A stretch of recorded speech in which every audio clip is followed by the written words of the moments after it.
ఒకసారి goal set అయిపోయిన తర్వాత రీచ్ అయ్యాక ఫర్దర్గా ఇంకా 100 to 200% ఎఫర్ట్ పెట్టాల్సి వస్తుంది. ఎందుకంటే whatever put in the books or statutes will be tested daily in the court hall.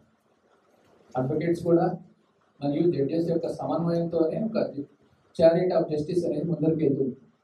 ప్రజలకి లేకపోతే సామాన్య మానవుడికి న్యాయం అందించబడుతుంది. సో దాంట్లో ఉండే ఇంట్రికసీస్ అవన్నీ తెలుసుకోవాలి. అంటే ఇప్పుడు ఈ ఆస్పిరెంట్స్ ఎవరైతే ఉన్నారో నా యొక్క సలహా అనుకోవచ్చు, లేకపోతే నా యొక్క విజ్ఞప్తి అనుకోవచ్చు, మన యొక్క రాజ్యాంగ స్వరూపాన్ని ఫస్ట్ అవగాహన చేసుకొని దాంట్లో సుప్రీంకోర్టు రోల్ ఎక్కడ ఉంది, హైకోర్ట్స్ రోల్ ఎక్కడ ఉన్నాయి, district courts role, district court 233, 235 సభ మన డిస్ట్రిక్ట్ జ్యుడిషియరీ రోల్స్ ఉన్నాయి. ఇవి చదివితే దాని యొక్క స్వరూపం వల్ల ఇండియన్ జ్యుడిషియరీ యొక్క స్వరూపం మీకు అవగాహన అవుతుంది. దాని తర్వాత మన యొక్క